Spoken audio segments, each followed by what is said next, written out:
lei si è determinato a collaborare? Perché ho avuto fiducia alla giustizia. Senta, lei per l'omicidio in Travaia a quale pena è stato condannato? A 15 anni. Lei ha fatto riferimento nel corso del suo esame ad una guerra tra il cosiddetto gruppo Santa Paola e il gruppo Pillera. Sì. Vuole riferirmi la data di inizio di questa guerra? Dopo la notte di Affifelleto, nell'82. Questa guerra quando finì? Mi sembra sempre nell'82. Lei sa le ragioni per le quali questa guerra ebbe fine? No, perché non ho fatto parte. Lei non ha partecipato? No, quando hanno portato a termine questa pace. Ho capito, quindi non sa nulla. Senta, lei ha parlato dell'omicidio di tale Di Pasquale Salvatore. Sì. Quante persone parteciparono a questo omicidio? C'era Messina nel Catto. Non chi, quante, di numero, non mi interessano i nomi. 4 in più c'erano gli staffetti per le. E quante staffette c'erano? 3. Quindi eravate 7 in tutto. Sì. Senta, lei ha riferito di avere fatto parte del gruppo cosiddetto della Savasta, cioè del gruppo capeggiato da Puglisi Antonino. Bene, io desidero sapere che lei mi dica quale territorio o quale zona della città di Catania questa organizzazione controllava. L'Unicello della Praia e via dei Principi e l'Angelo Custodio, che si chiede la via Prepescino. Ho capito. Senta, in queste zone della città che lei ha indicato, l'organizzazione, il gruppo della Savasta svolgeva le sue attività illecite? È chiara la domanda? Sì, c'era il gruppo sempre Salvatore Vittorio che vendeva marijuana. Dico, ma in concreto... E poi si faceva il chiarapira. Perfetto, le estorsioni del gruppo della Savasta riguardavano gli esercenti commerciali della zona che lei ha indicato? Sì, Fiala dell'Amore. Tondicello della Playa, eccetera. Tondicello della Playa, tutte queste qua. Su questo territorio veniva anche praticata un'attività di spaccio di sostanze stupefacenti? No, da parte della Savasta a quel periodo non ne facevano uso. In appresa poi ne facevano uso. E quindi successivamente avete spacciato anche droga in quella zona? Esatto. In appresso loro. Sì, voglio dire, lei nel periodo in cui ha fatto parte del gruppo della Savasta non ha spacciato, non le risulta? No. Successivamente sì. Poi cominciamo dopo dell'89, quando poi ci siamo separati, questo poi non lo so che vendevano roba che sarebbe cocaina, eroina, era un gruppo di agisciuto. È chiaro. Fecero tutto un gruppo. È chiaro. Senta, nella zona a cui lei ha fatto riferimento, e quindi il Tondicello della Playa, Angeli Custodi, Via del Principe, eccetera, cioè nel territorio controllato dalla Savasta, erano presenti altri gruppi criminali? Gruppi criminali? Altri gruppi, non so, il gruppo Pillera, tutti il gruppo Sciuto, faceva... Quando c'era pace c'erano tutti sul posto, anche se ne andavano nella famiglia, sempre ne vedevamo nei posti fermi, mettiamo come a via Prepescito, ne vediamo caffè, sempre ne vedevamo. Quando c'era guerra non ne potevamo vedere. Sì, ma la mia domanda era una domanda più specifica. Io desideravo sapere se altri gruppi potevano controllare il territorio che voi controllavate, cioè potevano fare le estorsioni nel Tondicello della Playa, potevano spacciare droga o altro. Ma quelli che appartenevano al gruppo della Savasta non che ci potevano andare e si potevano fare l'escursione perché c'era una monolocottera chiara, come ci rispondevano in aperitivo, solo chiudere il telefono, in aperitivo a via Principi ci potevano dire, che si chiudeva il telefono perché apparteneva o gruppo della Savasta. Perfetto, e questo perché apparteneva al gruppo della Savasta, quindi intanto era possibile che un altro gruppo si inserisse per le estorsioni in quanto ci fosse la parola d'ordine. Lo stesso perché non Certo, ma mi scusi. Ci chiediamo il telefono. Perfetto, ce l'ho chiaro, ma dico questa è la conseguenza di una regola di controllo su quel territorio che apparteneva a voi. Sì. Perfetto. Senta, signor Filistad, lei di quale quartiere della città è originario? Della Via Vigile. Ha sempre vissuto lì? Sì.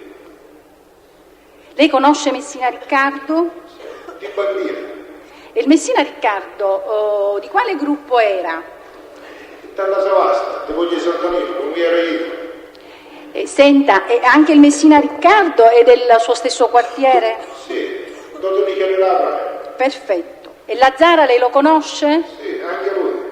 Anche lui cosa? Anche lui apparteneva al gruppo della Savasta. Ed era originario sempre della sua zona, del suo quartiere? Della Via Vigile stava, la sua famiglia, tutti. E lei Scaravilli lo conosce? Scaravilli chi? Scaravilli Salvatore. Sì, faceva parte del gruppo quando ho passato nel gruppo dei Bussotti. Si aveva la responsabilità che ce l'ha dato Garozzo Giuseppe. Ho capito. Senta, lei conosce, ha riferito di conoscere un tale Viola Francesco, soprannominato Barry White. Bene, lei sa dire a quale gruppo il Barry White apparteneva? Di Villera. Lei è a conoscenza. E poi ha fatto, quando si è spaccato il gruppo, ha fatto parte di Nino Strano, di Figlio Vesso. E quando si è spaccato il gruppo? Quando erano in carcere sia a Villera che sia a Carpello c'è stato un disagio fra loro stessi. Senta, questo disagio e questa spaccatura in quale anno si sarebbe verificato? Ma nel periodo dell'88 che a Villera non si chiedeva quello che faceva Dore Carpello. Ho capito. Senta, questo cosiddetto figlio pesso di cui lei ha parlato, ne conosce il nome e il cognome? Nino Strano. Antonino Strano. Senta, lei ha conoscenza se il Barry White fosse interessato ad un box all'interno del mercato ittico di Catania? Era che Trezza questo box. A cui era interessato Barry White? Sì, era che Trezza. Ho capito. Dei vecchi spari e dei vecchi azzurri. Ho capito. Senta, lei è stato arrestato o si è reso latitante a seguito del cosiddetto blitz di Torino del 1984? No, io non c'entro niente. Quindi lei non ebbe nessun provvedimento restrittivo? Lei era mancollato alle forze dell'ordine. Ho capito. Conosce Saia? Saia Antonino? Saia Antonino? No. E Parisi Salvatore, cosiddetto No. Turinella? No. E Pietro Randelli? No. Lei ha mai frequentato il bowling della Playa? Chi? Il bowling della Playa. Ma io nel mio quartiere ci andavo a prendere una pizza. L'ha frequentato. Senta, lei ha riferito di conoscere Fichera Alfio. Sì. Da quanto tempo lo conosce? Da vecchio tempo, perché le volte di Paolo Fighiera. Il Fichera Alfio di cui lei ha parlato ha sempre abitato nel suo quartiere? Questo io lo vedevo sempre al mercato ittico quando io lavoravo, era sempre là, poi saputo che ha fatto parte cosiddette Santa Paoliane, che ci dava anche l'appoggio del Pesce Spada e il suo sostegno. Sì, senta, quindi lei non sa se ha sempre abitato ed è originario del suo quartiere? Questo no. Lo sa o non lo sa? No, questo non ce lo so dire. Perfetto. So che abbiamo fatto riunioni insieme. Mi scusi, io le ho fatto questa domanda. Sì. Se il Fichera abitava o meno nel quartiere in cui ha sempre abitato lei. E lei dice di non saperlo. Ora la mia domanda è un'altra. Lei è a conoscenza se il Fichera Alfio possedesse un negozio di scarpe alla fiera di Catania? No, questo no. Questo no cosa significa? Non lo so. Non lo sa. So che a Piazza Calaccia qua una cosa grande, un magazzino grande che viene tutte cose nel grosso, dove si era fatto un po' che ci avevo 100 volte a discutere cose alla sua presenza. Senta, il Fichiera Alfio, lei è a conoscenza di quale attività lavorativa svolgeva? Non ho capito. Lei è a conoscenza di un'attività lavorativa svolta dal Fichiera Sì, Alfio? lavorava al mercato ittico e poi svolgeva funzioni con il gruppo Santa Paola. Senta, al mercato ittico, lei dice lavorava al mercato ittico, in che senso lavorava? Era titolare, proprietario di box? Se aveva un box si deve che stare. Senta, è commerciante, lei è a conoscenza che lui fosse commerciante e anche la sua famiglia da parecchi anni? Paolo Fichiera apparteneva ai Cussoni. E Paolo Fichiera chi è? Paolo Fichiera è il zio di Alfio Fichiera. E lo zio di Alfio Fichiera, cioè il Paolo Fichiera, ha sempre lavorato all'interno del mercato ittico? Sì, lavorava e disponeva anche della sua parola, anche Cussoni. Senta, lei conosce Santo Fichiera? Santo Fichiera? Santo Fichiera. No, io conosco il figlio di Paolo Fichiera che si chiama Alfio Fichiera, che oggi se ne è andati tante, c'è in consegna il mongolotto del mercato ittico e fa i pesci che faceva Alfio Fichiera. Da questa parte sia Cussoni che sia Santa Paola. Senta, signor Filistad, sì, lei e anche suoi familiari, avete mai svolto attività lavorativa alle dipendenze della famiglia Fichiera?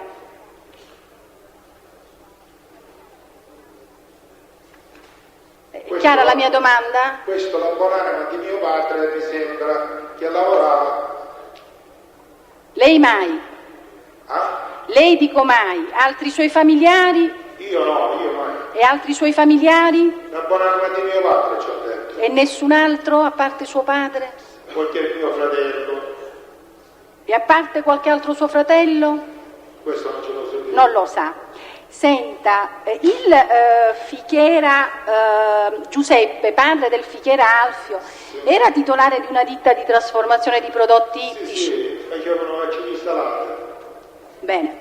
Senta, lei su domanda del pubblico ministero ha riferito di un episodio svoltosi nell'89 e che riguardava, mi ascolti, una richiesta, o meglio minacce estortive che il cosiddetto gruppo della Savasta, che lei, non il gruppo della Savasta, che appunto il suo gruppo dei custodi avrebbe fatto, certo, ai danni del Rustico, esatto? Sì. Bene. Rustico di San Gregorio. Sì. Lei ha detto di riconoscere. Un oggetto vivo. Perfetto. Lei ha detto di conoscere il proprietario di questo. Il proprietario, a tutti. Perfetto. Lei conosce i cognomi? I cognomi no. Non li conosce. So il nome, uno che c'è il baffi si chiama Vito, sì. L'altro si chiama Giovanni. E uno è Giovanni. Senta, lei sa che appunto il Giovanni di cui ha parlato, cioè il proprietario del Rustico, è il cognato di Paolo Fichiera?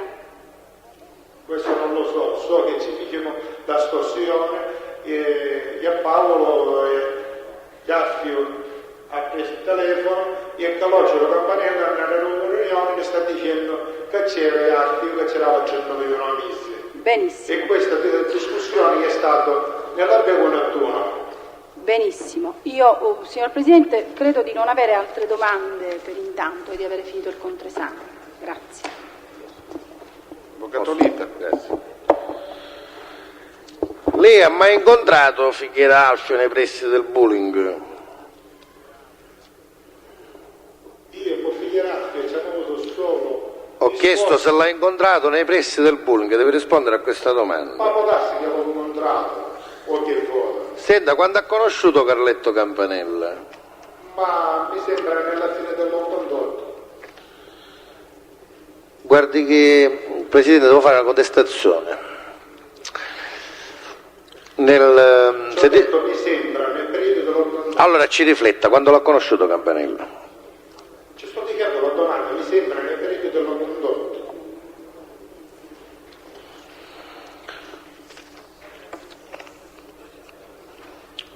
Lei poc'anzi le è stato chiesto qual è il suo quartiere d'origine, me lo vuole precisare per favore? aveva principe, tu non chiede dalla praia, aveva plebiscito, aveva delle concordie. Il nome del quartiere qual è? Ma tu mi chiedi?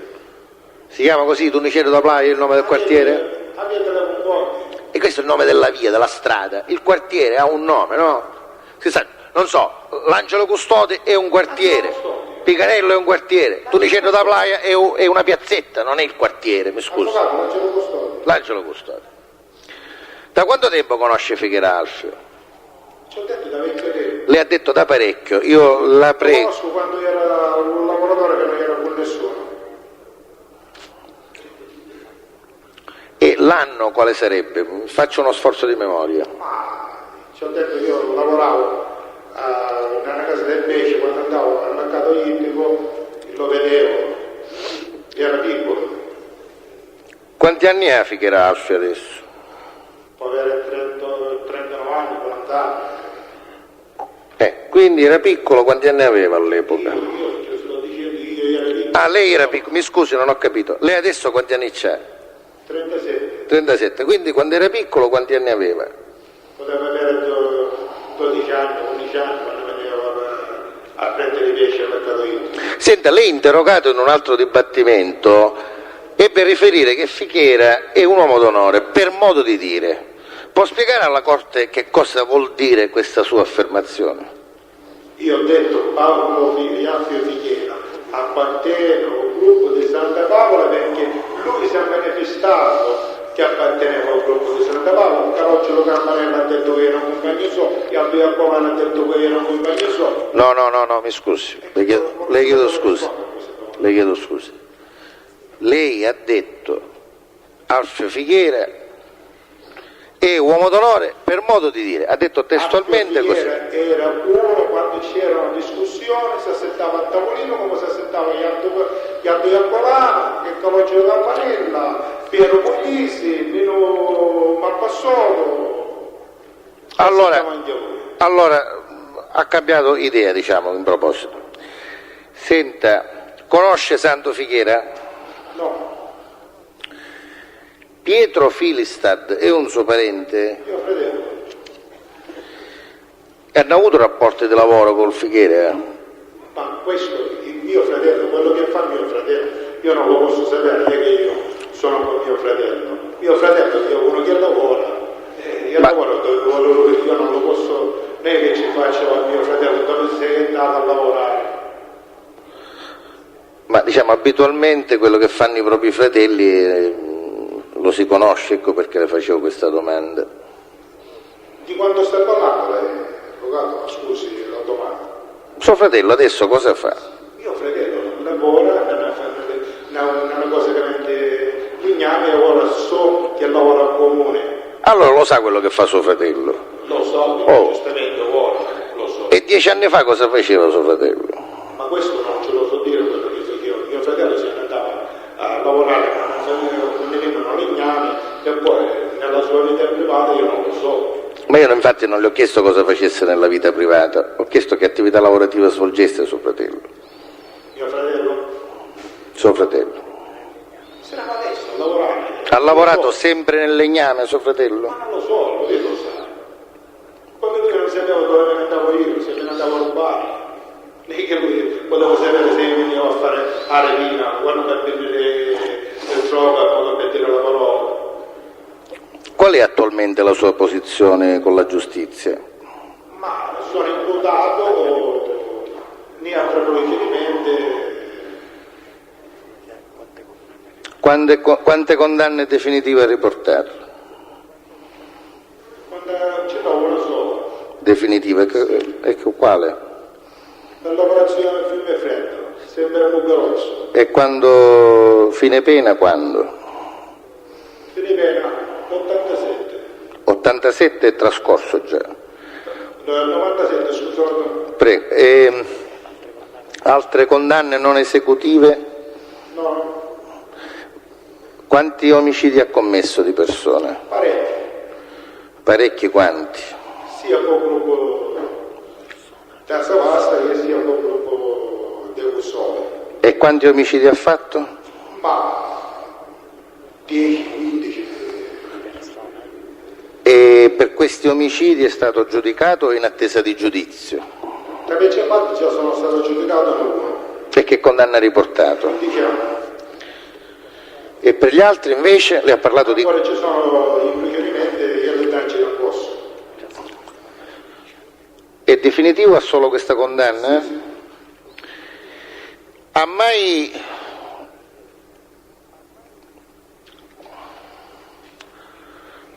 Lei ha parlato di una riunione nel corso del suo interrogatorio a proposito della sua entrata nel gruppo Malpassoto Santa Paola.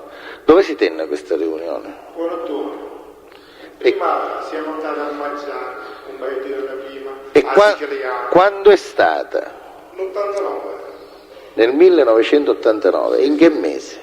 Il mese non ce lo so dire, periodo infernale. Era di giorno o di sera? Di giorno. Chi vi ha partecipato? Nella riunione del 91 c'era Nino Conferente, Piero Puglisi, Iarfio Fighiera, Calogero Campanella e Apolano, io e Angelo Staffolo e altri ragazzi che erano sempre nel gruppo di Calogero Campanella, di Apolano, di sopra era una piazzola che c'era dell'entrata del 91. Allora,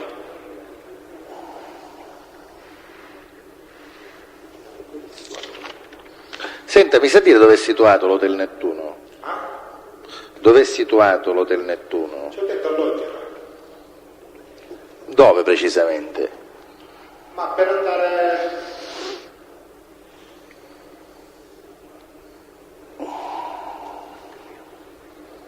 prima che ci sono, dove ci sono le giostre, dove c'è, dopo che c'è pare il Nesto,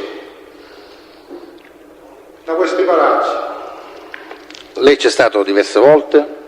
Sì, 2 volte. E me lo saprebbe descrivere? Dentro? Sì, certo. Qua ci scendevamo, che c'era una scala, sì, che scendevamo come non sotterraneo, pian terreno, che c'era un tavolo grande, poi c'era un bar, di fuori c'era una piscina.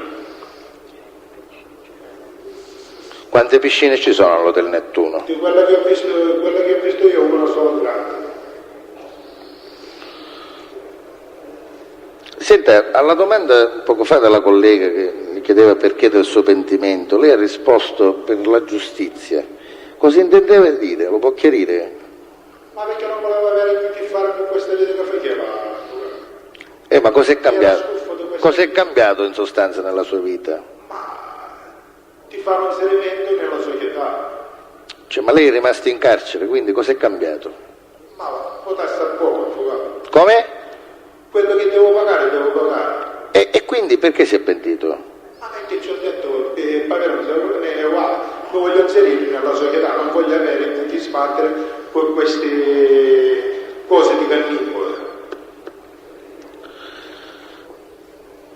Non ha chiesto in cambio dei favori? C'è opposizione, Presidente, a questa domanda.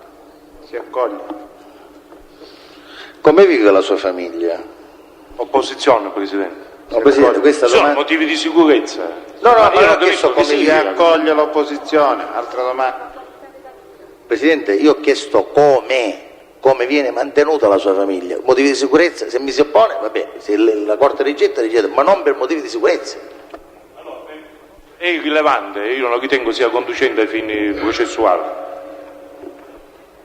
Sotto qualunque profilo di quelli prospettati si accoglie l'opposizione, avvocato. Altra domanda.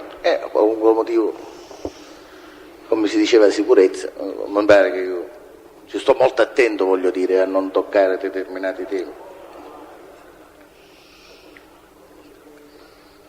Va bene, Presidente, per adesso lo sospendiamo.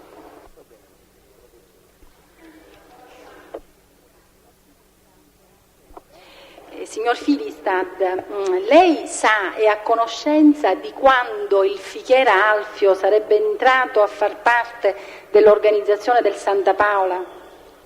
Non ho capito la domanda.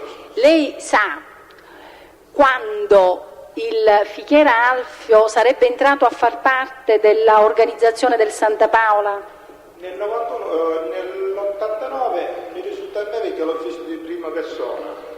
Nelle riunioni si è parlato anche del Becchi Spada e diversi cose.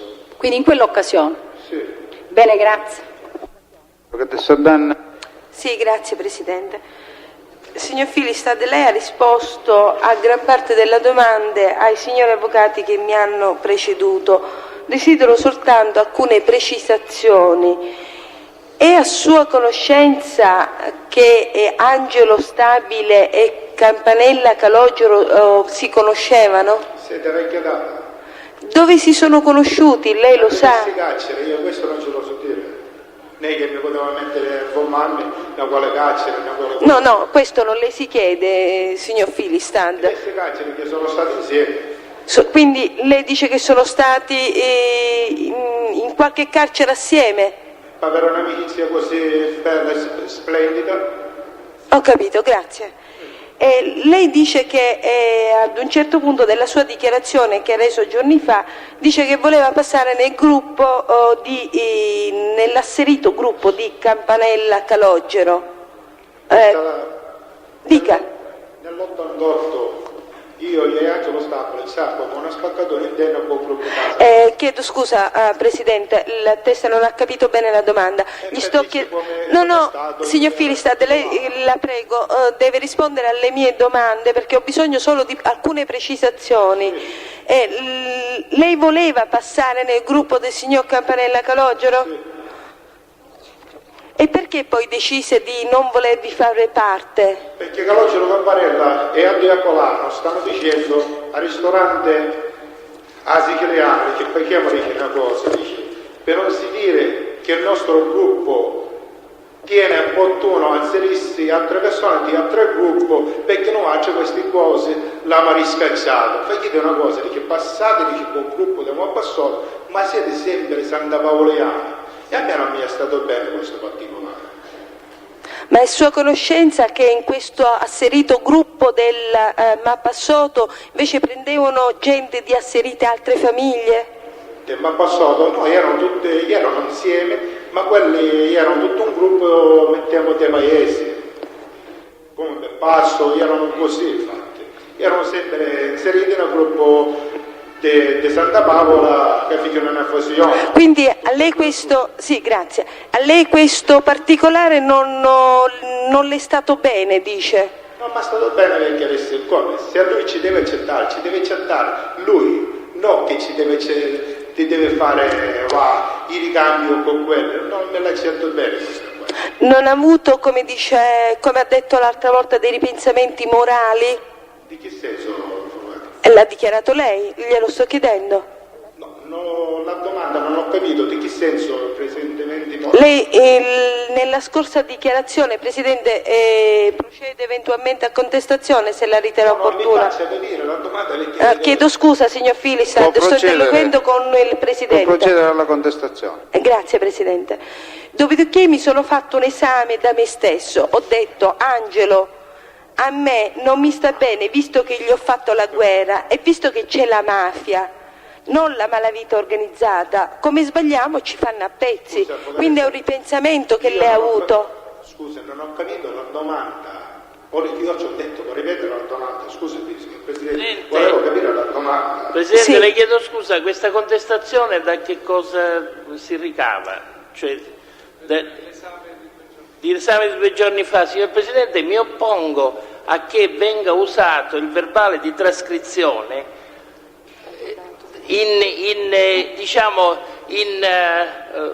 con i grafemi, perché è assolutamente diverso dal fonema, e io la prego di volere controllare come non è consentito che chi fa l'ascolto dell'audiofonia faccia le traduzioni. Quindi io ritengo che non sia possibile contestare attraverso il verbale trascritto se non attraverso soltanto l'audizione di quello che ha detto. Ma è un problema di carattere generale? Sì, Presidente, è un problema di carattere generale che io in questo momento introduco nel processo perché si sappia e poiché è inutile che ricordi la normativa che presiede alle trascrizioni, per cui l'unico documento che può essere introdotto nel processo come documentazione ai sensi del 134 è l'audiofonia. La trascrizione deve essere fedele ed è sempre sussidiaria. Grazie. Dobbiamo provvedere in qualche modo, c'è un'istanza di Presidente, scusi, Presidente Vitardi, scusi, sullo stesso problema prima che la Corte si pronunci. L'Avvocato Grassia per i propri assistiti si associa alla richiesta avanzata dall'Avvocato Attanasio e ritiene di poter precisare per suo conto l'eccezione svolta dall'Avvocato Attanasio in questi termini: coloro i quali trascrivono quello che risulta dai risultati stenografici o dalla bobina devono trascrivere in maniera fedele. Qualora invece operino una traduzione, praticamente si sostituiscono al perito e quindi formalmente operano in maniera non corretta e sicuramente in una maniera non prevista dal codice. Allora Presidente, no scusi, mi consente. Tra l'altro, Presidente, la perizia, la trascrizione o la traduzione in forma italiana, in lingua italiana, del vernacolo, sia esso siciliano, sardo o tardo milanese, deve avvenire con le forme della perizia. Sì. Il Ora, perito, sentite, scusate. No, Presidente, mi faccia finire. Ma che bisogno c'è? Abbiamo capito qual è il problema, è un problema di carattere generale che si pone qui, si porrà a Torino, lasciamo stare la perizia. Io vi chiedo, Presidente, io non ho finito di parlare. Scusate, le bobine della registrazione dell'udienza sono a vostra disposizione? Se sono a vostra disposizione, come carattere generale, noi dobbiamo considerare che oltre a quello che è al di là di quanto è stabilito alla legge, che sappiamo tutti che il sistema normale è quello della fonoregistrazione, il verbale è appunto costituito anche dalla parte scritta che rappresenta in forma grafica quella che è per l'appunto la registrazione. Ma questo anche per me e per lei, Avvocato Attanasio, che è solo per Filistat, oppure perché viene qui un testimone che parla in lingua. Ora andare a parlare di perizia in questo caso mi pare assolutamente fuori luogo, così come porre il problema in termini di carattere generale. Le bobine sono a vostra disposizione, ve ne fate la copia, se riscontrate che ci sono problemi di discordanza e che siano naturalmente rilevanti, vuol dire che ascolteremo tutti quanti le bobine e vedremo in cosa consiste il particolare problema che va risolto da noi, con esclusione di qualsiasi perizia, ci mancherebbe altro che facessimo una perizia per interpretare anche i nostri fonemi.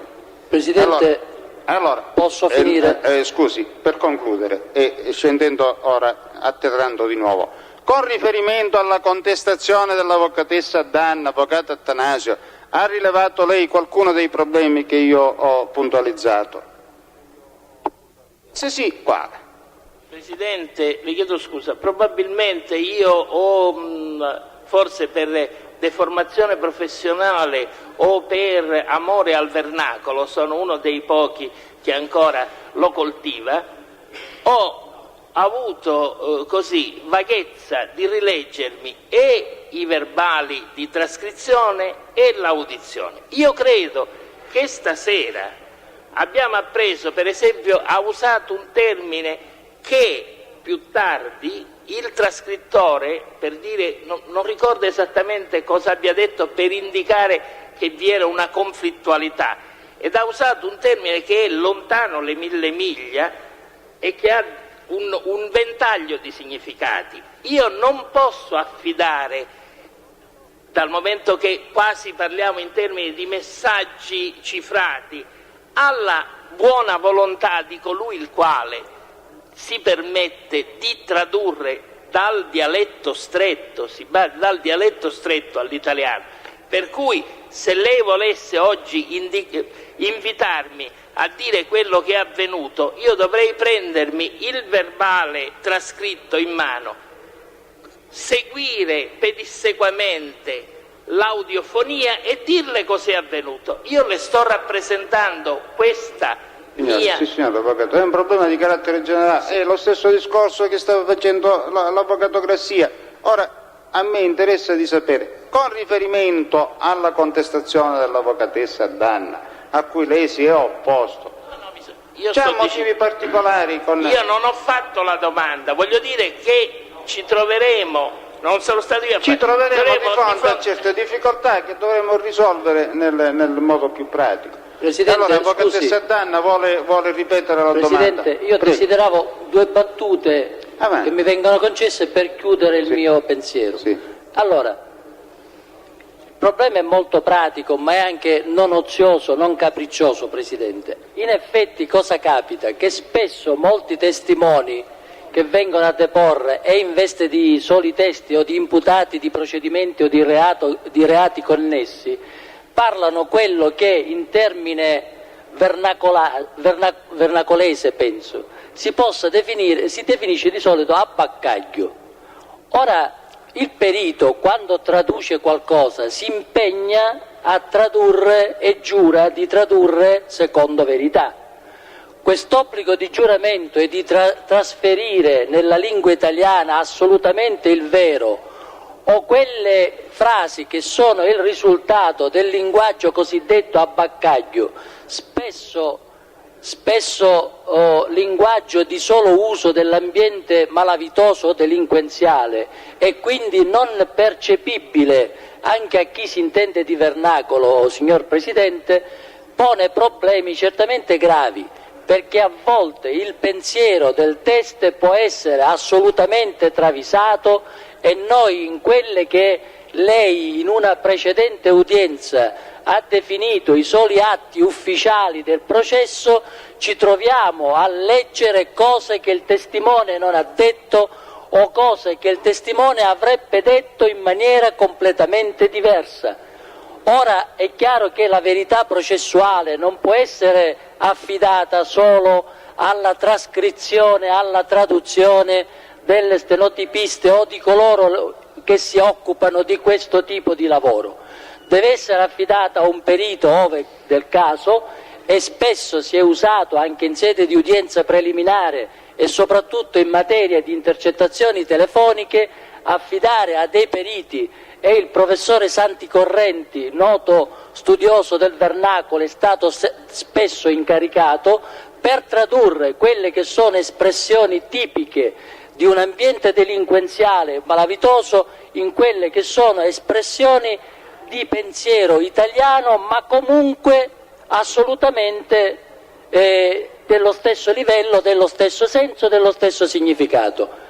Ecco, Presidente, a me pare che quello che noi leggiamo negli atti che la Corte ha definito ufficiali è praticamente un risultato diverso, un pensiero diverso.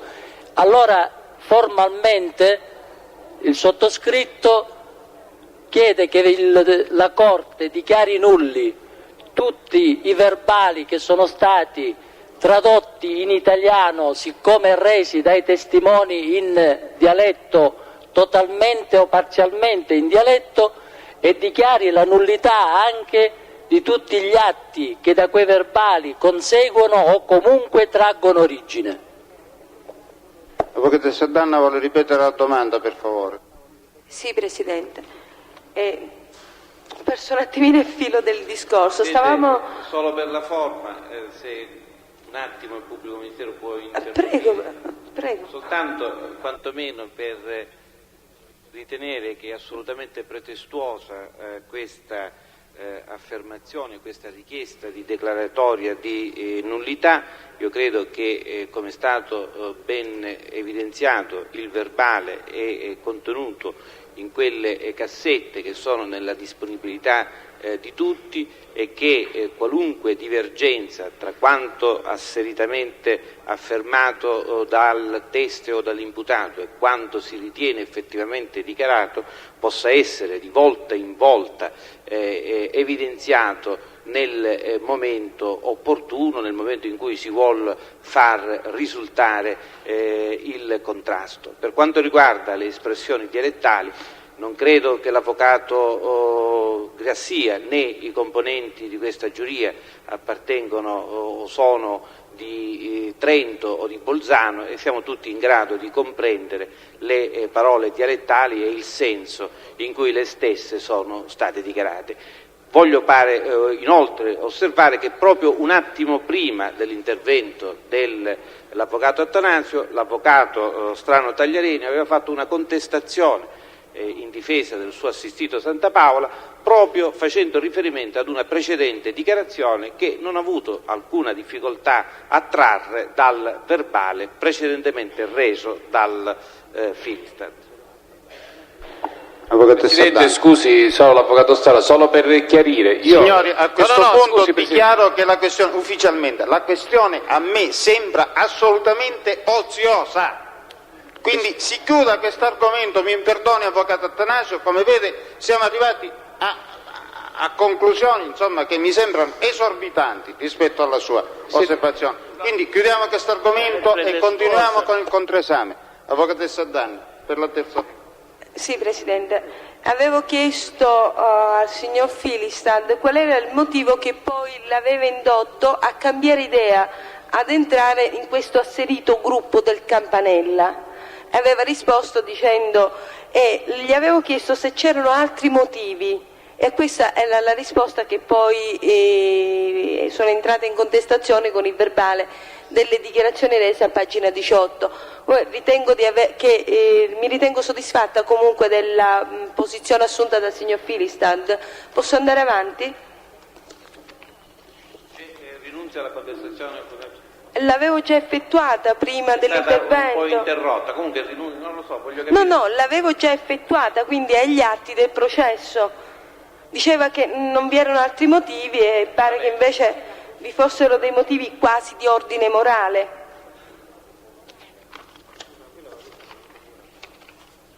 In effetti ricordo che l'imputato le aveva chiesto prima di fare la contestazione di ripetere la domanda perché non l'aveva capita. Tutto qui.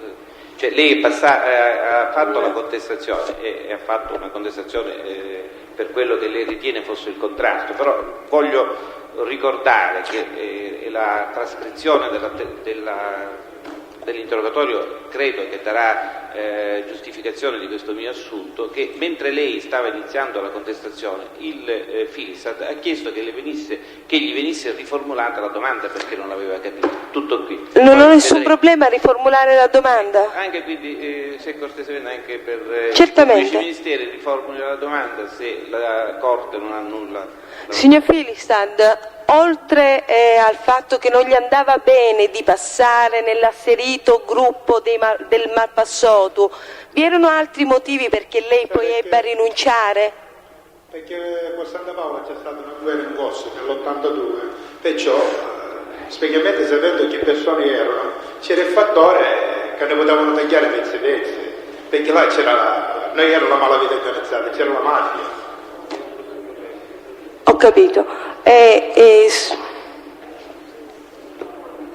Ma il signor Campanella, che lei asserisce far parte di un determinato gruppo, non sapeva quindi di questa guerra?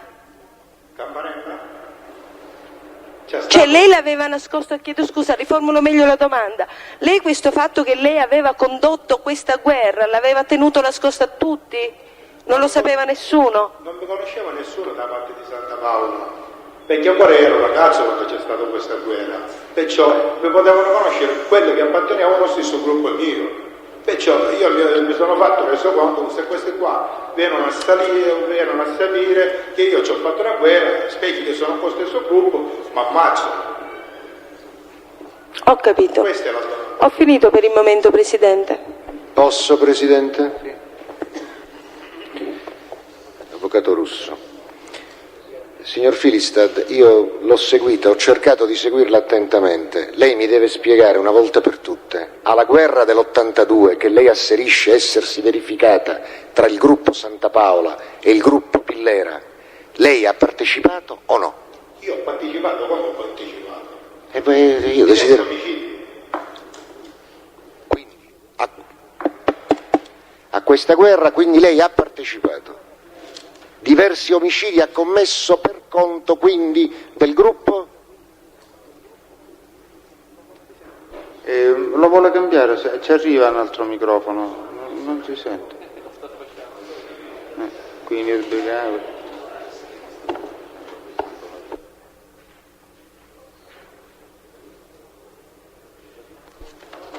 Così si sente, Presidente? Perfettamente. Allora, signor Filistad, mi scusi, lei mi ha già detto, quindi a mia domanda, adesso che lei ha partecipato a questa guerra. E chiariamo ulteriormente, perché non vorrei avere capito male questa volta. Lei ha partecipato alla guerra che si sarebbe verificata negli anni 82 tra il gruppo Pillera e il gruppo Santa Paola. Ho capito bene? Sì. Chiedo scusa. Prego, la scuso. Presidente, posso spiegare? No, mi deve scusare. Le chiedo scusa. Deve rispondere alla domanda. Sul controesame non transigo, poi la Corte può interrompermi quando crede. Dunque, lei ha detto orora che anzi ha commesso parecchi omicidi.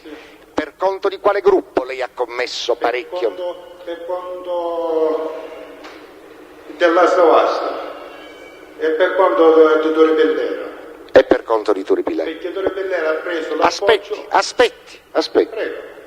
Quindi lei nel corso di quella guerra tra il gruppo Pillera e il gruppo Santa Paola ha commesso degli omicidi in favore, o diciamo pro gruppo Savasta. Il gruppo Savasta in quella guerra appoggiava quale gruppo? Tra i due a Turi Pillera. Turi Pillera ha cercato l'appoggio di tutte le famiglie che c'erano a Catania che non facevano parte di Santa Paola. Bene. Mi scusi, può elencare qualcuno di questi omicidi a titolo d'esempio? Di Pasquale, Caruba, Santo Rodolo. E poi altri omicidi che poi l'hanno fatto da parte di Torre Pellera. Ho capito, scusi. Franco Romeo quando ammazzano con Maresciallo a Via Firenze. Lei ha partecipato a questo omicidio? No. Poi là, dentro il cortile di Puglisi Antonino si ballava, si tormentava, poi veniva Gino Pavone. Quindi ha sentito parlare quindi dell'omicidio del maresciallo Agosta e di Franco Romeo? Sì. E cosa ha partecipato Gino Pavone e ce l'ha scusi, la prego Presidente di invitare il teste imputato il reato connesso a rispondere alle mie domande, se no ci perdiamo. Di attenersi allora, domande. E per sua comodità, fra l'altro, signor Filistad, non risponda a quello che le chiedo io. Non ho interessi così profondi. Allora, cosa ha sentito di questo omicidio del quale sentiva parlare nel cortile? Questo del maresciallo Agosta e di Franco Romeo? Avvocato, quando c'è stato questo duplice omicidio, c'è stata una redata della polizia dei Carabinieri la sera stesso, perciò si è rapportato sia a Salvatore Vittorio sia a Puglisi Antonino e si tennero quasi più un giorno chiusi in camera di sicurezza. Se ci potevamo andare nei Puglisi, perché Puglisi era in camera di sicurezza. Dopo che Puglisi era entrato a casa che l'hanno lasciato, è venuto Gino Pavone e Gino Pavone ci ha raccontato alcuni episodi che è successo. E lei era presente quando Pavone raccontava? Ho capito. Con la motocicletta.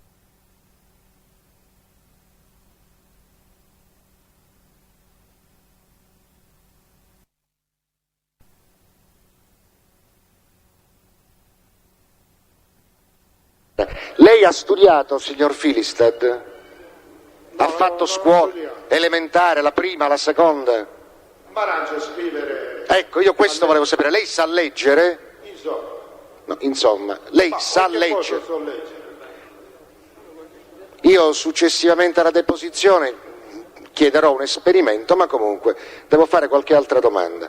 Quindi, riferendo e tornando alla guerra Pillera-Santa Paola, quando lei intende, quando parla di guerra, in modo che ci si possa capire, cosa intende? Guerra significa che si scende in strada, si cercano i nemici, si cerca un obiettivo e lo si raggiunge, oppure si va in strada e se si incontrano personaggi dell'altro gruppo li si uccide. Cosa intende con guerra? Si cercavano l'obiettivo, sia loro da parte di Torre Pellera, che sia Torre Pellera a loro. Allora, per capire io, terra, se un gruppo di Turi Pillera avesse incontrato uno di quelli che era considerato nemico, lo poteva uccidere, l'avrebbe ucciso oppure no? Allora ho capito bene, durante la guerra si scende in strada, se si incontra uno dei nemici lo si fa fuori. Avvocato, se prendeva una macchina rubata e se ne andavano 3 armati di fucile, perché nell'82 si poteva fare. Non c'era tanto ancora claus della polizia. Vero. Allora si poteva camminare anche con la macchina rubata. Vero. Allora se ne potevano ir a San Giorgi, e allora prendiamo c'era uno che apparteneva al gruppo di Santa Paola, si ammazzava. Come facciamo una guerra del gruppo di Santa Paola? Quindi? Come si è ucciso a Franciforte. Ho capito. E le chiedo scusa, questa situazione di guerra, cioè comportava, come lei ha detto, che in qualche modo si andasse a caccia di nemici, e così se ho capito bene? Sì. Altrettanto facevano loro. E quindi durante la guerra accadeva che i vari componenti dei gruppi si tenessero un po' nascosti. Sì. Oppure, Sì. Cioè c'era una certa cautela. Lei, per esempio, ha fatto parte di questa guerra, in qualche modo. Lei circolava liberamente o assumeva le sue... Ma io a me non conoscevo nessun avvocato. Lei era un avversario, cioè era sconosciuto agli avversari. Sconosciuto. E in qualche modo quindi era facilitato nel commettere gli omicidi. Sì, perché... ci poteva dire benissimo, perché era una faccia pulita. Ho capito. Quanti anni aveva pressappoco lei a quell'epoca? Scusi se non mi faccio il conto io. Ma poteva avere 20 anni. 19 anni. Ho capito. E le chiedo scusa, pressappoco in che anno si è conclusa questa guerra? Nell'82. E allora quando è cominciata? Cominciato nell'82 e è finita all'82, come mi ricordo io. Ricorda qualche episodio eclatante di questa... Allora no, perché il termine eclatante potrebbe non capirlo. Qualche fatto grosso successo in quegli anni? Qualche scontro particolare? Qualcosa che lei ricorda se ha partecipato alla guerra? Qualcosa di particolarmente sanguinoso in quel periodo? Il fattore della mia Iris quando c'è stata la strage. In che anno è stato? Sempre nell'82.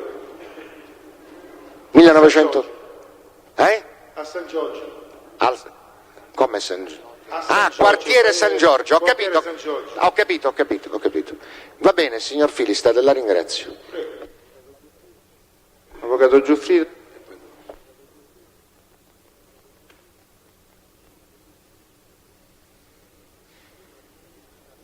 Mi scusi, signor Filistad, forse mi ero distratto un momento. Poco fa credo che il collega le ha chiesto, la guerra è iniziata, lei mi pare che ha risposto nel 1982. È così? Dopo della morte di Affiferlì. Benissimo.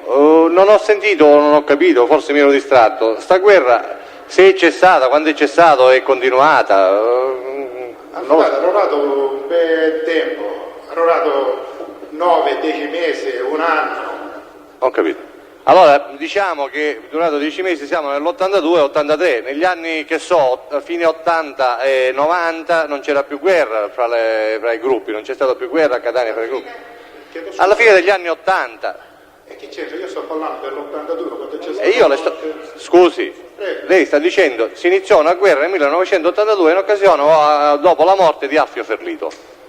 È così? Prima c'è stata la morte di Turi Palermo e di Lampadina. Vabbè, lei poco fa ha detto, lasciamo andare, non allarghiamo l'indagine, lei poco fa ha detto all'inizio della morte o a seguito della morte di Affio Ferlito c'è stata si è iniziata una guerra. Una guerra assoluta.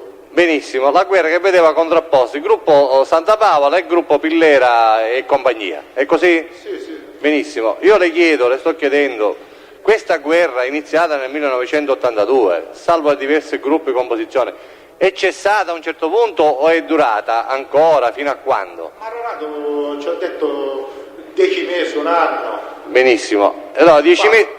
Tutto il fine dell'82. Benissimo. Nel principio dell'83 mi sembra, nei primi si è fatto la pace, perché dal gruppo della Savasta ci è andato De Luca Antonino a presentare Puglisi Antonino. Voglio dire, allora dopo questi 10 mesi, diciamo che Ferlito è stato ucciso nel giugno dell'82, 10 mesi siamo all'inizio dell'83. 8 mesi, 7 mesi. Vabbè, diciamo inizio 83 fino a 82. Dopo ci sarebbe stato questo incontro. Da allora in poi a Catania non c'è stata più guerra fra gruppi malavitosi? Ma poi c'è stata la guerra contro, nell'89, Santa Paola contro gli Cavadruzzi, c'è stata questa guerra.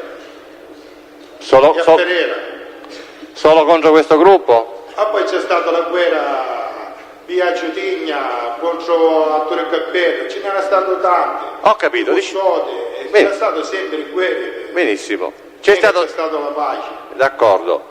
Lei in queste guerre, diciamo, che si sono succedute, in questi contrasti, chiamiamoli così, lei è stato sempre schierato dalla parte del gruppo di cui è entrato a far parte nell'89, cioè il gruppo dei Cursoti? Io nell'89, periodo di Pasqua, sono entrato in questo gruppo dei Cursoti. Prima io non c'ero in questo gruppo. D'accordo, e questi Cursoti lei ha detto... Non posso parlare di quando sono entrato. Benissimo, io non pretendo altro, non le sto chiedendo altro. Scusa, avvocato. Io le sto dicendo, dal momento in cui lei è entrato in questo gruppo dei Cursoti, secondo una sua scelta perché non è voluto entrare nel gruppo del Mappassotto come ha riferito poco fa, lei è rimasto costantemente in questo gruppo fino al momento in cui è stato arrestato? Sì, io c'avevo il gruppo, io c'avevo il gruppo, Angelo Stampolo, Dore Vittorio, c'era un gruppo per noi, ma però con la parola d'ordine dei Cursoti. Benissimo. Questo gruppo è stato vicino in questi anni al gruppo Santa Paola? O è entrato mai in contrasto col gruppo Santa Paola? Il gruppo dei Cursoti? Sì, quella a cui apparteneva lei, a Barbera, Stabile, lei e ad altri. Nell'89 noi trovavamo con Angelo Stampolo questa amicizia, con Calogero Campanella già inserita, con Angelo Barbera. Lo spiegavo come fa? Sì, lei, non ci intendiamo. La mia domanda credo che sia semplice. Lei nell'89 è entrato in questo gruppo, bene, l'abbiamo capito. Questo gruppo composto Stabile e Angelo Barbera. Questo gruppo, ha detto lei poco fa, mi scusi. Stabile era con me. Con lei, con Angelo Barbera, d'accordo. E nel gruppo dei Cursoti. Sì. Lei ha detto poco fa, l'altro giorno, che questo gruppo, appunto... Scusi. Angelo Stabile era con il mio gruppo e siamo entrati nel gruppo di Angelo Barbera. Stiamo dicendo la stessa cosa, stiamo dicendo la stessa cosa. Io voglio dire, lei... Forse dovrebbe parlare più lentamente. D'accordo, signor Presidente. Voglio dire, dopo questo momento di questo ingresso in questo gruppo, lei è rimasto sempre in questo gruppo fino a quando lo hanno arrestato? Sempre sono rimasto. Benissimo. Questo gruppo è rimasto sempre vicino al gruppo Santa Paola? Sì. Sempre vicino al gruppo Santa Paola. E mi dica una cosa, nel corso di questi anni, dall'89 in poi, visto che abbiamo accennato che vi erano sempre dei contrasti, delle guerre tra i vari gruppi... Aspetta, scusa avvocato, io sto parlando non quando c'è stata la guerra in corso che gli Cavadruzzi che Santa Paola. Non mi interessa questo qua. E allora, lei risponda alle mie domande. Sono state sempre in buoni rapporti. Lei è stato sempre in buon rapporto, benissimo, questo l'ho capito, d'accordo, non sto ponendo in dubbio questo qua. Io voglio dire questo, durante questo periodo, visto che c'erano dei continui contrasti con vari gruppi e lei era vicino al gruppo Santa Paola, di solito coloro che facevate parte di gruppi avversari, o almeno lei, il suo gruppo, eravate soliti camminare con una certa cautela, con armi, guardandovi un poco o no? O giravate così liberamente, tutti? Quando c'era mai si camminava tranquilli, non ce n'erano problemi. Quando c'era qualche cosa che non ci piaceva camminavamo a male. E come si faceva a stabilire quando c'era la pace, quando c'era la guerra? Quando c'erano morti, ammazzavano una qualchierona, ma non ne piaceva, uno si metteva qualche pistola addosso. Ho capito. Mi dica una cosa. Lei poco fa ha accennato a una riunione all'Hotel Nettuno. Sì. Scusi, non so se lei ha risposto, sa, guardando le carte forse uno si distrae. Me la può collocare nel tempo? Cioè mi può dire a quale anno risale? L'89. E più o meno l'epoca? Il mese, grosso modo, non dico la data. Avvocato, non ce lo so dire, solo l'89, perché in quel periodo c'è stato il fattore che noi ci dovevamo inserire nel gruppo Buccalogero Campanello. Mi scusi, orientativamente, capisco la sua difficoltà, era all'inizio dell'anno 89, a metà, alla fine, grosso modo, ecco, se lei riesce a darmi una risposta in questi termini. Onestamente non... Non riesce a collocarlo. Mi dica una cosa, è dato per scontato in base a quello che lei ha dichiarato in precedenza. Lei quando ha conosciuto Aldo Ercolano? Aldo Ercolano? Sì. In questa occasione quando eravamo a mangiare una siciliana, Vabbè, magari a Picanello. benissimo. Mi vuole dire l'anno? Sempre nel 90, nell'89. Nel 1989. Sì, sempre in quel periodo. Allora lei lo ha conosciuto, mi pare di aver detto, al ristorante? Sì, al ristorante, a Tarofazione, a Picanello. Ho capito. Prima non aveva mai avuto occasione di incontrarlo, di conoscerlo? No. Sapeva chi era Aldo Ercolano? L'ha fatto presente Angelo Stabile. Chi gliel'ha fatto presente? Angelo Stabile. Ho capito. Ma Aldo Ercolano in occasione di questi incontri che avete avuto le ha mai detto qualcosa di particolare su questo? Su che cosa era lui, cosa rappresentava? Lei glielo ha mai detto? Ma si vedeva, quando c'era una discussione... Lei deve rispondere alla mia domanda, sì o no? Quando c'era una riunione di ballare si ballava, perciò una volta che ballava si vede. Io le ho chiesto... Angelo Barbera me l'ha detto che era una persona che corrispondeva. Vabbè, no? Interessante. Vabbè, passiamo all'altro. Mi dica una cosa, forse gliel'ha chiesto poco fa un collega e lei è stato approssimativo. Vediamo se possiamo essere un po' più precisi con uno sforzo. La pregherei di fare questo sforzo, sto per finire e non la disturbo più. Può dire a quando ha conosciuto Calogero Campanella? Ho risposto. Me lo vuole dire per favore? Nell'89. Nell'89? E in che occasione l'ho conosciuto? Lo può dire? Siamo andati a Picanello con Angelo Stabile, questo sarebbe prima che contattavano che c'eravamo un mandato di cattura, contattavano da una casa che c'aveva o lungomare, per dire che chi Trezza mi sembra, che attaccavano da questi periodi. Prima di questo periodo, poi si è fatto un paio di mesi che è uscito di questa carcerazione. Ho capito. Lei ricorda se su questa domanda se le è stata fatta in precedenza quando fu interrogato nel processo che si è celebrato a Bologna, no? Sì. A Bologna?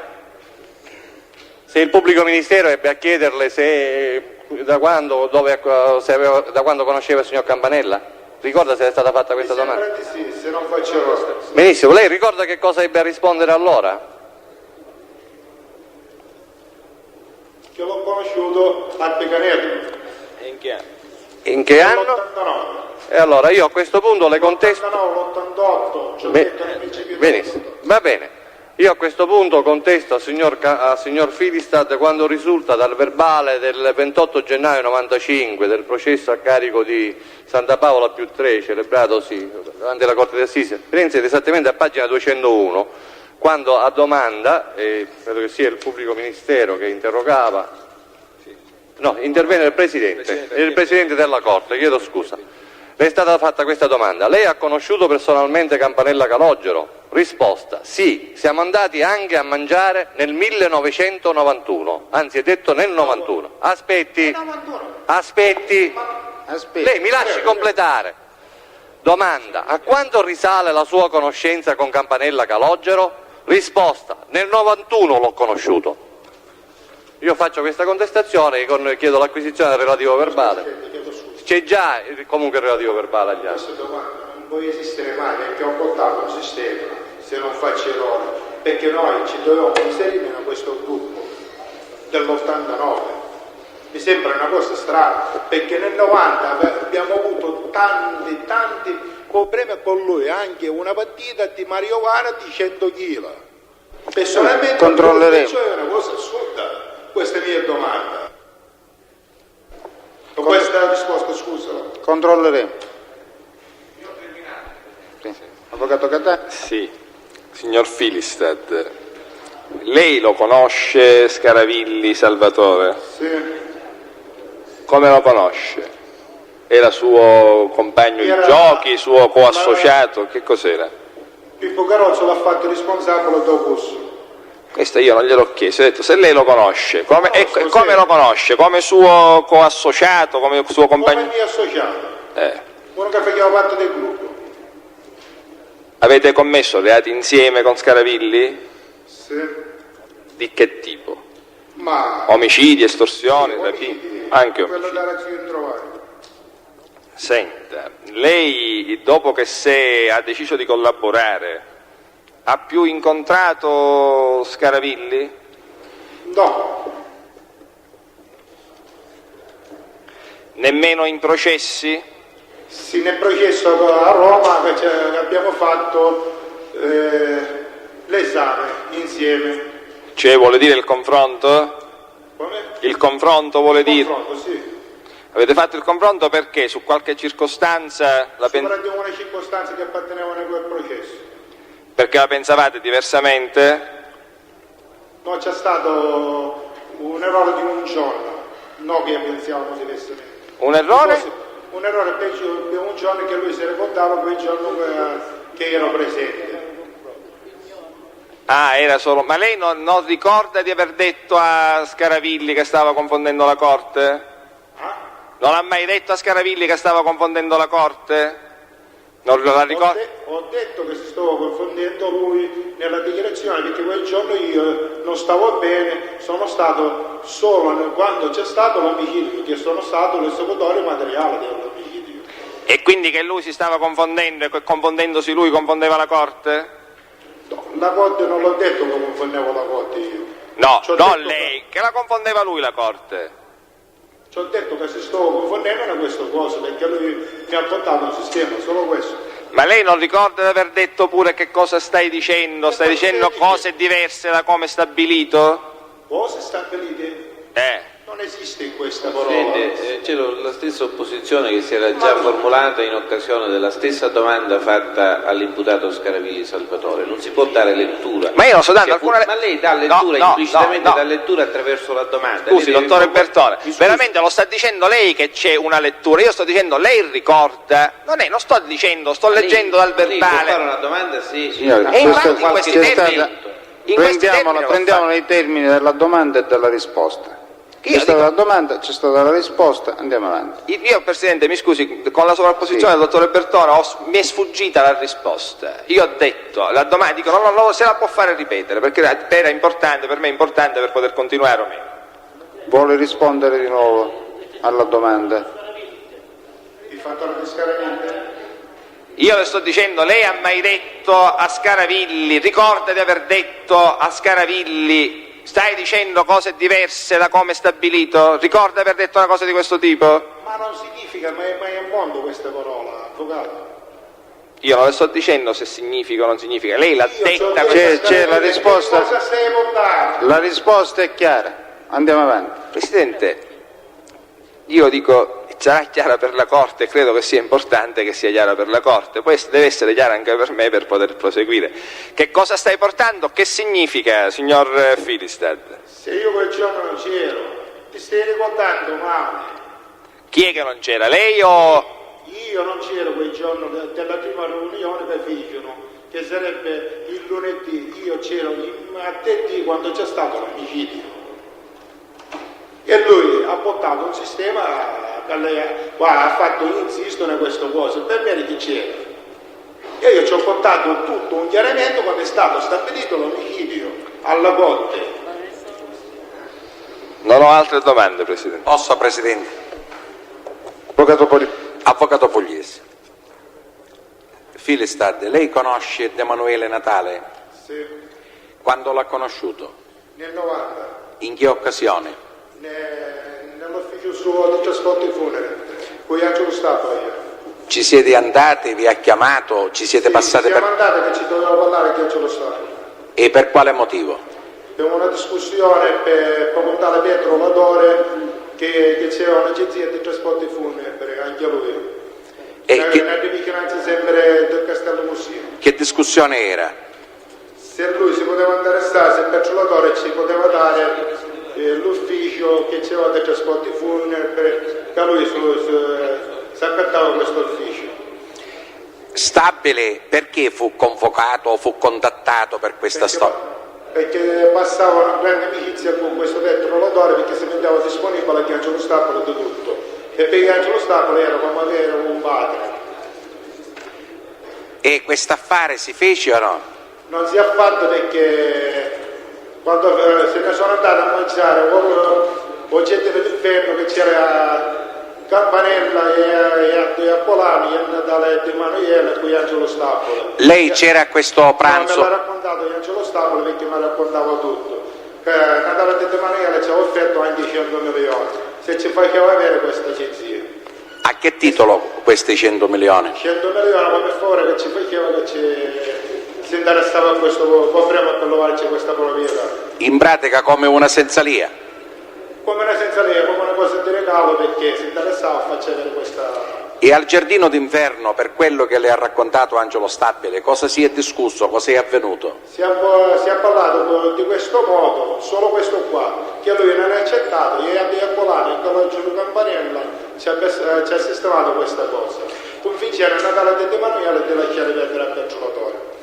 Lasciare perdere, cioè di non fare l'affare con Pietro... Di non fare l'affare, di non fare niente, superare le minacce anche che riceveva Peggiolatore, minacce istruttive. Da chi li riceveva la torre, le minacce? Ma questo non si sa perché Angelo Stapoli più di una volta ha preso il telefono, ci ha dato la parola d'ordine e ha finito là. Non so. Quindi erano delle minacce anonime, cioè non si sa che le faceva. Volevano dei soldi. Ma dico, chi era colui che parlava al telefono non si è mai scoperto? No. In altra occasione lei si è incontrato con Natale De Emanuele? Solo là. Mai Angelo Stabile le ha parlato di altre occasioni? Di incontro con il De Emanuele? C'era nel 90, e nel 90 stesso quando lui mi ha detto che si sono mangiati insieme. Altre cose lei non sa? E altre cose, so cose quando c'era a Bonamma di Saro Tore, che era un grande amico suo, che era un amico di Emanuele. Ma lei ancora direttamente non lo conosceva? No. Perché lei ha detto nel 1990. No, non lo conoscevo questo periodo che ci sto dicendo l'81. Angelo Stabile le ha mai parlato, sì, nel 90 di altre iniziative in cui fu vicino al De Emanuele o seppe di iniziative del De Emanuele? Ma quello di De Emanuele so un episodio per un fattore che c'era nell'84 c'era un Mercedes e poi era stato a lui blindato all'aeroporto e nel 90 per questo coso Salvatore Santa Paola ci sparava un getto di Angelo Ragonesi. No, ma questa è un'altra domanda, è un'altra risposta. Io dicevo, particolare c'è stato... dico nel 90 Angelo Stabile seppe di altre iniziative del De Emanuele relative all'acquascivole, ad attività sulla playa?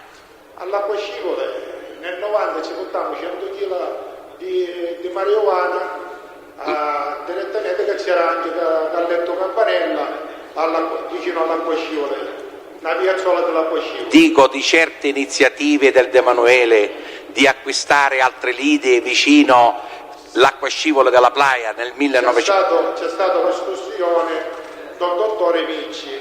E chi è questo dottore Micci? Il dottore Micci è il titolare del Lido Azzurro, Elio Micci, e della Risacca. E così è accaduto? Veniva sottomesso a minacce istruttive e ci applicavano gare. Ad opera di chi? Ad opera di chi? Chi è che faceva queste minacce? Ma in primo senso non si sapeva chi era, perché mi chiamavano telefono, c'eravamo una parola d'ordine, mi chiudevano e poi ci continuavano a telefonare. Noi, io di Angelo Stapole, che è venuto l'avvocato Giuseppe Morano, che mi ha detto che questo particolare, che era un grande amico del dottore Micci, li interessava. E allora abbiamo andato in Nicologgio per farci presente questo particolare. Abbiamo andato in via Giudigna, da parte di Pontina, da parte della Savasca, e non sapevano questo particolare. Ma sempre continuavano a fargli queste domande. Un giorno dall'Oggi Campanella stesso dice: fai una cosa, dici che si picchiano un caffè a Biglianello, può darsi che giurano una cosa. E onestamente dopo un periodo di tempo lo lasciamo in pace, da Calogero Campanella stesso mi ha detto tutto a posto, non succederà niente più, e ci fichiamo La domanda all'avvocato Marano se voleva essere protetto tirando il 100 milioni a dottore Micci. E abbiamo saputo nello stesso tempo che Natale Di Emanuele si voleva proprietario anche dell'Itazzura e voleva fare tutto il grande. Cosa vuol dire? Cosa vuol dire appropriare? Appropriare, superando l'amicizia che poi quando ci facevano l'escursione chiamava al gruppo di Santa Paola, per mezzo di qualche amico si poteva arrivare da tutti i punti, si potevano accattare. Sì, un'altra cosa, lei però ha detto che queste telefonate anonime che riceveva il dottore Micci, titolare all'epoca del Lido Azzurro, restavano anonime, cioè mai nessuno ha capito chi è che telefonava. Avvocato, non si poteva sapere mai perché la cosa era inserita che ci interessava Di Emanuele questa cosa. Ma lei, scusa, come fa a dire così sicuramente che è interessante? Sicuramente, superando la parola che hanno detto Calogio lo stesso, che dice che si prendono un caffè di qua non si può pestare, che erano infesibile e già si sapeva che Natale di Emanuele c'era il fattore di questo lavoro all'acqua scivolo. Sì, ma l'acqua scivoli, lei sa dove è ubicata, dove è sita, cioè in che posto della playa si trova? A fianco dell'Itazzurro. No, io le dico che l'acqua scivoli si trova a 300 metri dall'Itazzurro. È vicino, No, che 2 chilometri. mi scusi, no, siamo tutte catanesi, come conosce lei il litorale della playa lo posso conoscere io. In effetti mi sembrano eccessivi 300 metri. Non capisco perché questa interruzione, io non interrompo mai, lo stesso ritengo, Presidente, si debba fare con me, se no non... Chiedo scusa, dopo il Lido Azzurro, le scuse del pubblico ministero. dopo il Lido Azzurro o dopo le acque scivole vi sono 2 spiagge libere, quindi l'acqua scivola non è contigua, confinante con il Lido Azzurro, è d'accordo su questo o no? Avvocato, da parte Campania c'è uscito da passo giù, perciò noi che ci potevamo mettere, potevamo andare davanti a Campania che ci passo giù, Sì, ma c'è la spiaggia libera. No, a sinistra. Sì, ma tra il Lido Azzurro e l'acqua scivolo o Pianeta Playa c'è la spiaggia libera. Avvocato, le parole sono state queste qua. Ma come sono state? Lei era presente quando c'erano queste parole? Presente io di Angelo Stabile quando parlavo con Campanella mi fece capire proprio apertamente che era non ne potete fare nemmeno perché ci dispiaceva che noi cercavamo il cervello per cercare di sistemare questa qua. Ma dico, a parte quello che le ha detto Angelo Stabile, a parte le mie riflessioni sono poche, sono molti metri di distanza, lei conosce la playa come la conosco io, è a conoscenza che tra le acque scivole o il Pianeta Playa come si chiamava e il Lido Azzurro c'è la spiaggia libera comunale?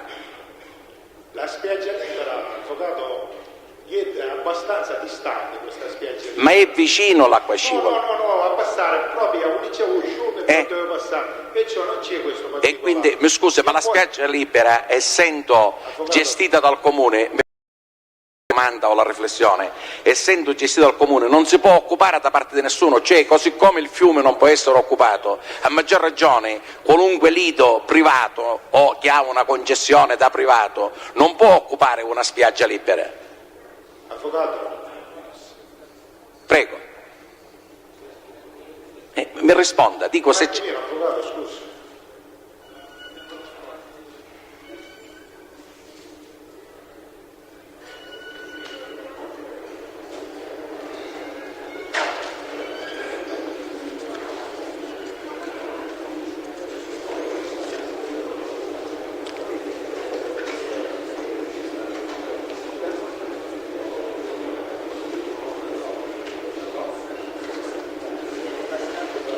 Avvocato, prego. Sta dicendo lei, non mi risulta tutto questo distacco che c'è dell'acqua scivola e dell'Azzurro, avvocato.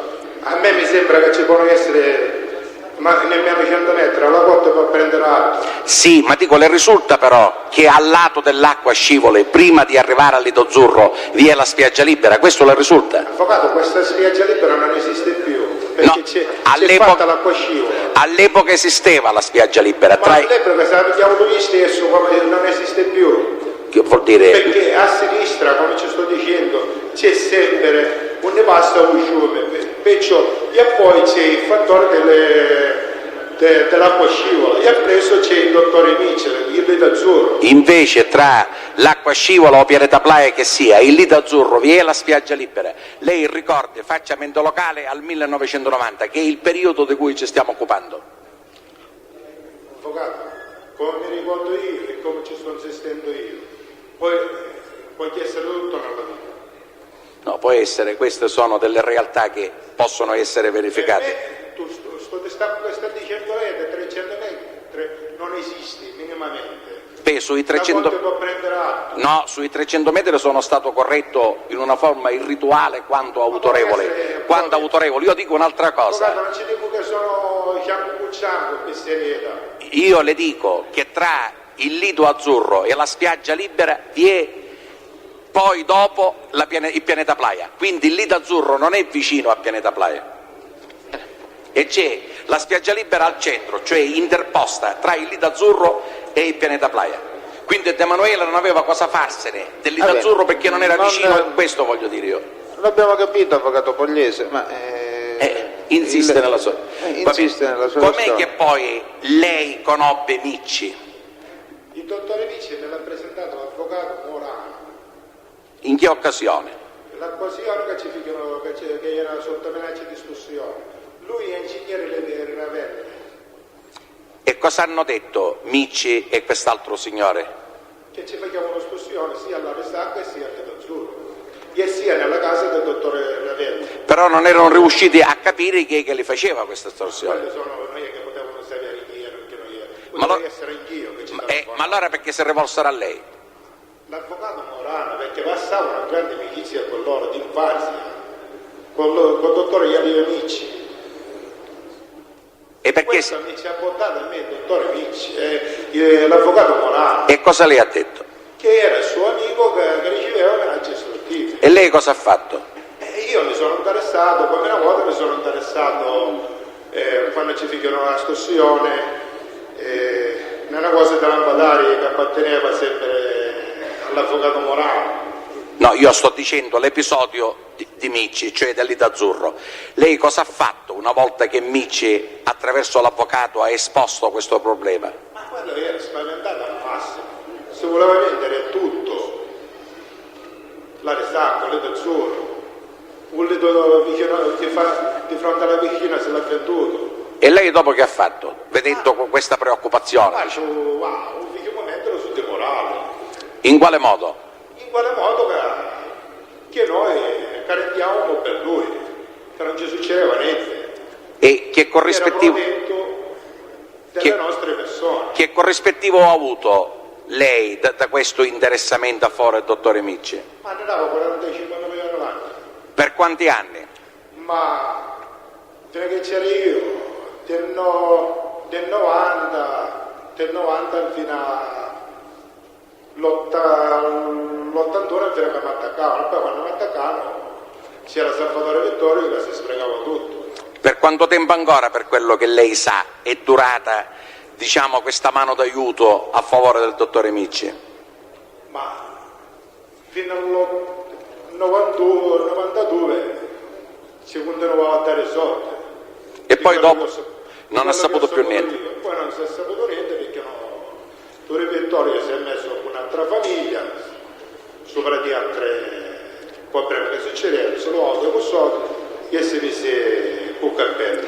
E lei per questa estorsione, per questa protezione, diciamo, di 45 milioni l'anno al dottor Micci, è stato mai giudicato? Ha subito un processo? Ancora ci sono indagini in corso. Ah, ho capito, quindi non ha subito nessun processo pubblico, è stato interrogato sull'argomento? Sì. Ho capito. Da quanto tempo lei conosce Scaraville? Scaraville, ci ho detto del 90, quando è stato messo a libertà. Prima non lo conosceva? No, conoscevo suo fratello Orazio. In questa vicenda del pianeta Playa, Scaraville era a conoscenza, era presente in qualche cosa, diciamo, subì o sentì Scaraville le preoccupazioni di Micci e fu interessato anche? No, sapevo solo che prendevamo dei soldi che ce l'ha riferito Angelo Stapola, come mi ha fatto quelli di Angelo Stapola. I rapporti tra Scaraville e Stabile erano molto intimi, molto buoni? Molto intimi. E Scaraville ebbe una parte di queste somme che pagava il dottore Micci? Nel 91 mi sembra, nel 91 o nel 90, Scaraville si è preso una cabina nell'azzurro. E del suo gruppo, oltre a Scaraville, Soldi non ce n'ha per Scaraville. ecco, oltre lei, Angelo Stabile, chi è che ebbe, diciamo, soldi come parte di questa attività a favore del dottore Micci? Questi ero io, Angelo Stabile e Tony Vittorio. Io perché quando ne aveva soldi ogni anno al principio di Stato c'eravamo che 10 milioni all'avvocato Morano. Altro lei non sa di tutto questo? Come non so? Dico, altre quote non ne sa chi che le godeva praticamente? Il dottore Iario Amici? Sì. I soldi ce la dava per l'avvocato Morano e poi me le prendevo nell'avvocato Morano. Erano 45, 35 me le prendevo e da chi ce la schiava poi. E i 35 li divideva lei e Stabile? Io Stabile e Salvatore Vittorio, tutti e tre. In parti uguali? In parti uguali. Non ho altre domande, signor Presidente. Altri interventi? Presidente, mi posso inserire? Sì.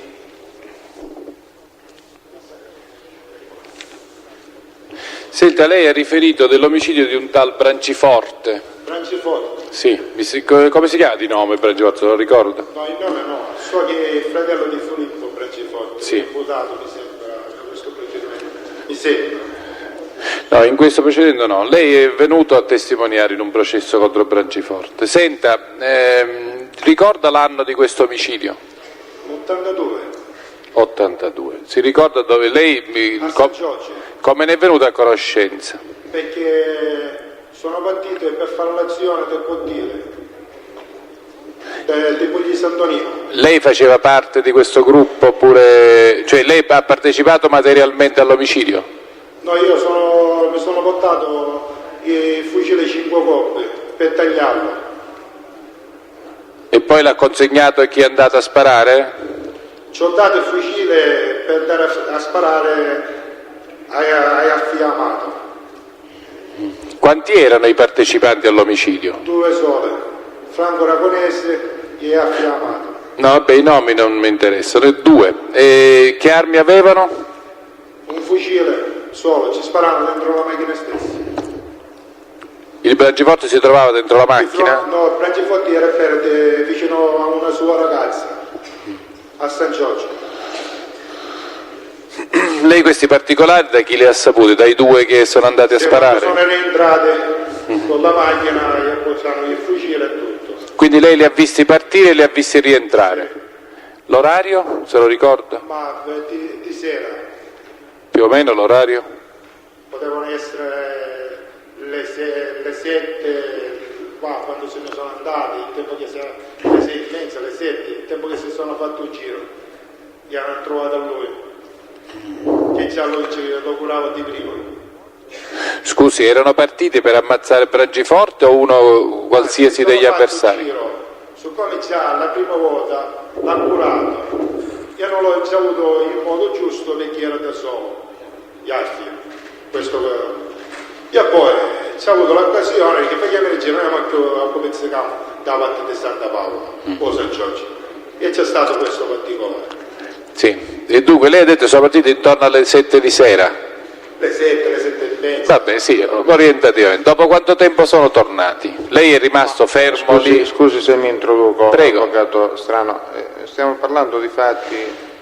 No, Presidente, scusi, chiarisco il mio concetto. Non sto chiedendo, io non avevo neanche chiesto i nomi, avevo detto quante persone, mi serve per riscontrare circostanze che sono note, ecco, non mi interessa, non sto facendo il processo per omicidio, ecco. Ma a quanto pare così ci sta sembrando. No, Presidente, scusi. È solo limitatamente all'accertamento, al saggio dell'attendibilità. Perfetto. Che possono E essere allora la domanda questa domanda che ho fatto, credo che la riascolti, Presidente. Io ho detto, sono partiti, ha detto Filistad fra le 7 e le 7:30, e ho detto dopo quanto tempo sono tornati. Credo che insomma sia una circostanza che sia riscontrabile dalle modalità dell'omicidio e ci potrebbe dire se effettivamente lui era o non era partecipante nella misura che ha indicato. Non mi pare che stia scavando sull'omicidio, ecco. È una circostanza di riscontro che può essere importante. Risponda. Ma dopo un anno e mezzo, un'ora, sono passati tanti anni per questo particolare. Io mi ricordo che mi sono preso il fucile e delle parole che dicevo. Va bene. E poi c'è stato l'omicidio che l'ha portato i giornali, Va il bene. televisore. Senta, cambiamo argomento. E si è parlato che era un componente di Santa Paola. Senta, lei come lo sa allora? Scusi, questo è un altro, attiene alla causale. Lei come sa che questo Branciforte apparteneva a un'organizzazione avversaria? Ma c'erano persone più grandi di me che conoscevano queste persone. Cioè a lei non risulta quindi? Questo già che c'è un nominato poco fa, Questa è che conosceva tutti questi qua. la causale quindi che le è stata riferita da questo signore? Che ammazzava una persona che non ne apparteneva a nessuno, io ero un lavoratore, non lo faceva mai nel mondo. Senta, lei ha mai conosciuto Santa Paola Benedetto?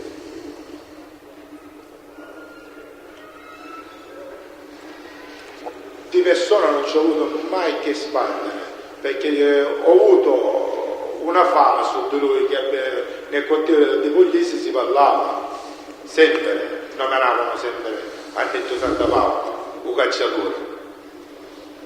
Quindi lei non l'ha mai conosciuto, non ci ha mai parlato, nulla, no? Bene. Quando lei si è riferito più volte nel corso del suo esame, del controesame, al gruppo Santa Paola, intendendo con questo che Santa Paola sarebbe il capo di questo gruppo e che esiste un gruppo Santa Paola? Esiste un gruppo Santa Paola, perciò... Va bene. Senta, ma lei di Santa Paola direttamente può dire qualcosa oppure ha sempre riferito circostanze apprese da altri? Puglisi Antonino. No, guardi, vabbè.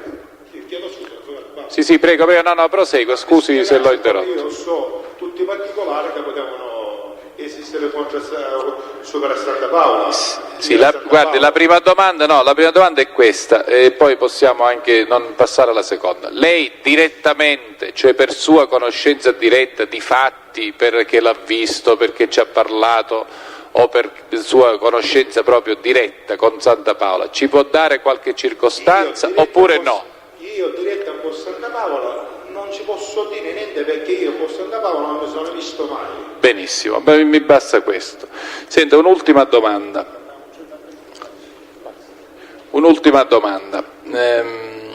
Lei ha riferito poco fa di un rapporto fra da un lato Campanelle d'Ercolano e dall'altro lato Barbera, e lei? Sì. E ha detto che inizia nell'89, perché lei nell'89 avrebbe fatto il passaggio nei Cursoti. Bene. Lei è a conoscenza se il rapporto fra Barbera da una parte e Campanelle d'Ercolano dall'altra fosse precedente all'89?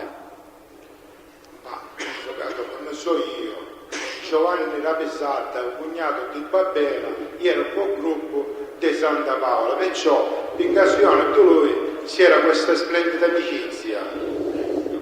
No, forse io non sono stato chiaro nella domanda, vedo di essere più chiaro. Lei è al corrente se prima dell'89 ci fosse questo rapporto fra Barbera da una parte e Campanelle d'Ercolano dall'altra? Ha già risposto, avvocato, ha spiegato le ragioni per cui lui ritiene che questo rapporto ci sia. Scusi, dottore Bertone, c'è opposizione alla domanda? Sì, c'è opposizione. Bene. Allora, non mi pare che abbia risposto nei termini che ho indicato io, perlomeno non mi ha detto a che epoca risale. Può rispondere a quest'ultimo, almeno, con quest'ultima precisazione. Avvocato, quando sono entrato io c'era la fusione insieme, perciò per esserci questo qua, già c'era l'amicizia di prima. No, Bene, e sa quando è iniziata questa amicizia? Questa era la domanda. Avvocato, questo non è che ci poteva dire a Barbera, quando avete questo rapporto? Io vorrei sapere se lei lo sa o non lo sa. Ma penso che era di prima. Da quando? Che a lei risulti? Ma io ci posso dire quello che io ho passato quando c'ero io, quello che vedevo io. C'è qualcuno che le ha detto a quando risalisse questa amicizia? Mettiamola così.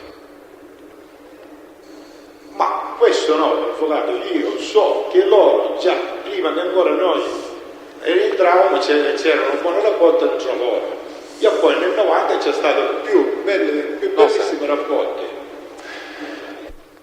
Presidente, mi consente 2 secondi di sospensione, un attimo solo. Presidente, posso? Quasi. Presidente, sono qua per motivi logistici, perché il cliente qua è... certo. Lei ha detto che... No, Presidente, scusi, mi fa c'è completare. ancora l'avvocato Strano. Chiedo scusa. Dunque, lei ha detto poco fa che si parlava di Santa Paola come il cacciatore nel cortile della Savasta. Sì. E in che epoca questi discorsi? Cioè dall'82, da prima, da dopo? L'83, l'84, non che io facevo sempre parte del gruppo. Quindi dall'82 lei... Dicevano una quartiera, passavano in Santa Paola, scottava, da via plebiscito. Dice, se ne sta chiedendo a caccia. Questo già dall'82? L'82, l'83, l'84, l'85. Sente, sì, e quando fino all'86 si diceva che lui passava da via Plebiscito per andare a, diciamo, circostanze riferite, veniva visto fino all'86? Come dice che parlavano le gente, dice che era scontato al massimo, anche da poliziotti. Quindi c'era in quel cortile chi diceva di vedere Santa Paola che passava lì nei paraggi di via Plebiscito dall'82 fino all'86. Santa Paola, ieri è di San Cristoforo, c'erano sì. tutte parenti a San Cristoforo. Era una cosa strana se passava da via Plebiscito. No, io non sto dicendo che era strana, io le ho fatto una domanda precisa. Lei ha riferito che c'era chi, parlando nel cortile, diceva che lo vedeva passare, poi lei ha aggiunto scortato, poi ha aggiunto scortato alla polizia, tanti particolari. Io le chiedo l'epoca di questi avvistamenti di Santa Paola. All'82 mi dice sì, perché l'ha detto poco fa, fino al... L'84, l'85. 86 ha detto poco fa, lo ricordo pure. Sì, l'ha detto, può cambiare idea. No, non posso cambiare, può darsi che l'ho detto. Se lei... Va bene, io ho finito, grazie Presidente. Avvocato Libero. Lei ha detto che Figuera spartiva i soldi del ricavato del pesce spada tra il gruppo Cursoti e il gruppo Santa Paola, giusto?